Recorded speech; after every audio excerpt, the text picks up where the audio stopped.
This was once a tin shed,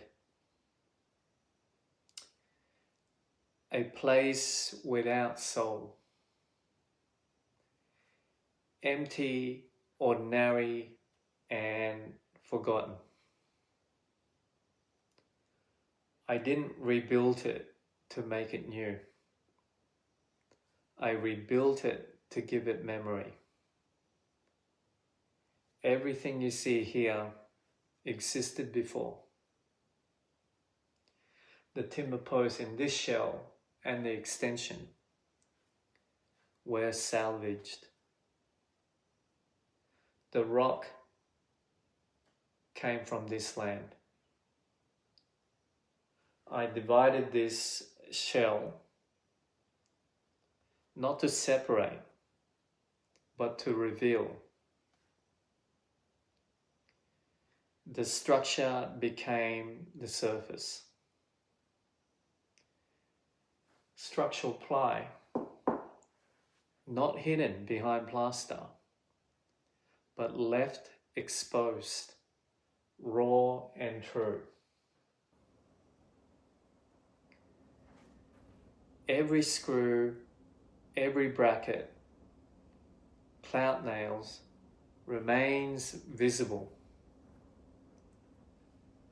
like a quiet record of labor.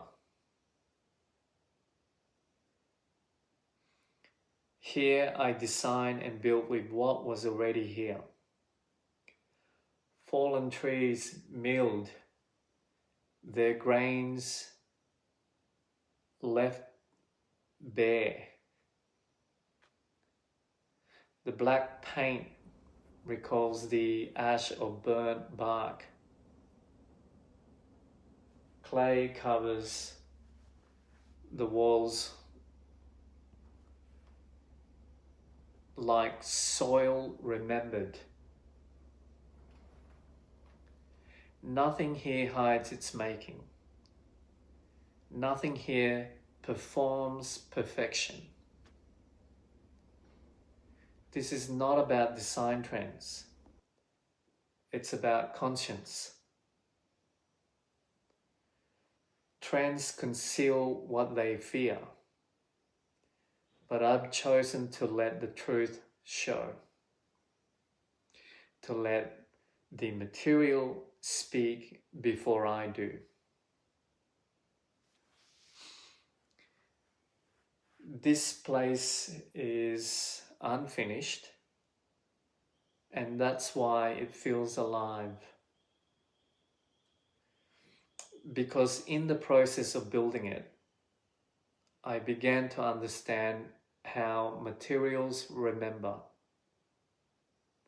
and how we forget. Everything built here is a study of what we choose to reveal and what we choose to hide. And that choice to reveal or to conceal exists not only in architecture, but in culture itself.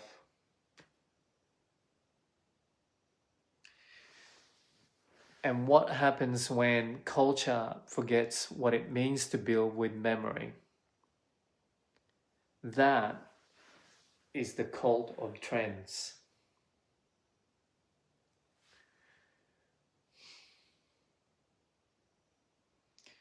People love to claim they are expressing themselves, but following a trend is not expression. It is surrender. Nietzsche called it the herd instinct. The refusal of courage. He said, the higher man creates his values. The herd adopts them. Trend followers are not creators. They are borrowers. Cowards hiding behind consensus. Terrified of freedom.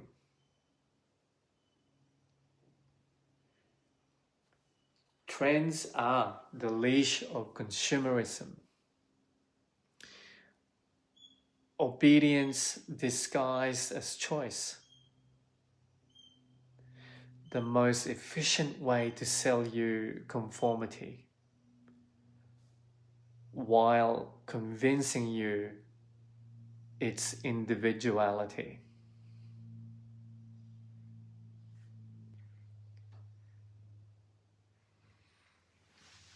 And let's talk about art. Walter Benjamin wrote that in the age of mechanical reproduction, art loses its aura, its soul. What are trends if not endless reproductions? The same ideas replicated, recycled, flattened, until nothing remains but a shadow. Trend following isn't innovation, it's cultural erosion. The sterilization of meaning, the destruction of originality.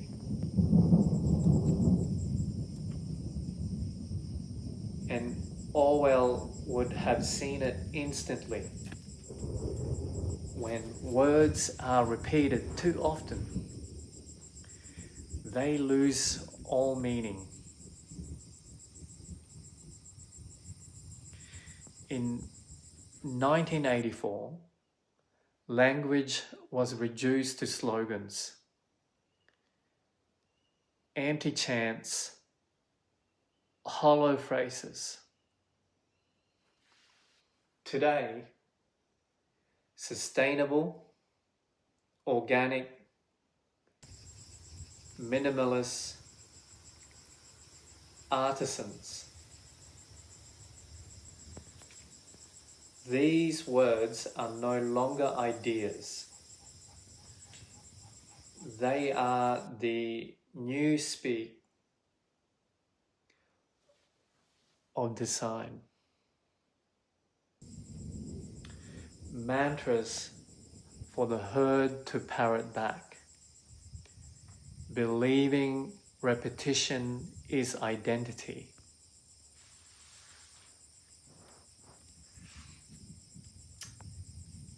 Trend following isn't culture.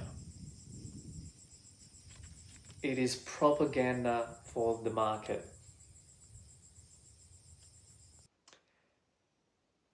And if you think fashion is harmless, Oscar Wilde already cut it to pieces. Fashion is a form of ugliness so intolerable that we had to alter it every 6 months.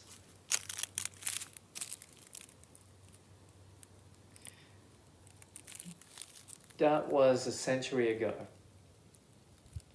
and still the cycle spins. Clothes, interiors, tiles, all chewed up and spat out. Not for art, not for meaning, but to keep the machine moving.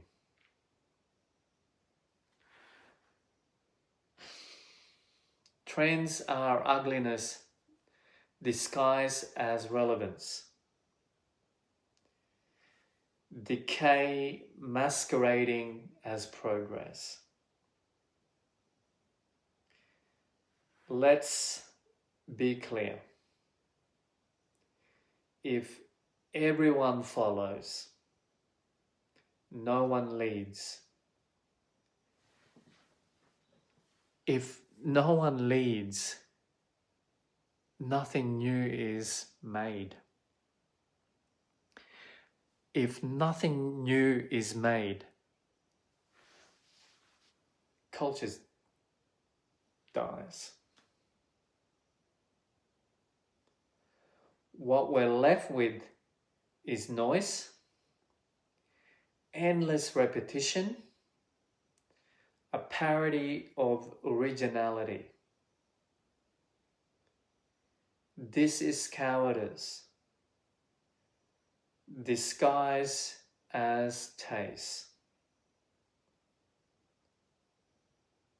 To follow a trend is to confess, I cannot think, so I borrow the surface of others. It is to accept cultural hand-me-downs. It is to erase your own responsibility, to taste, to thought, to history. And here's the truth. Every trend dies. Every single one. What remains is whether you stood for something or merely consume the standing of others.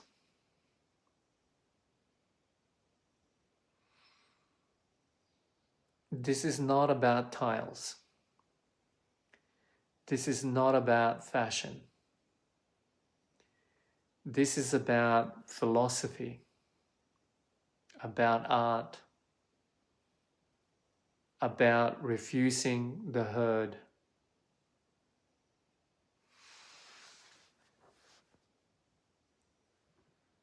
Plonc does not follow trend. Plonc rips them apart. Because true design isn't the echo of the crowd. It is clarity, it is courage, it is creation.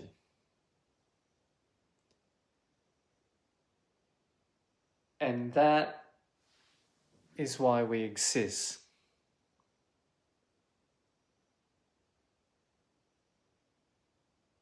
Plonc.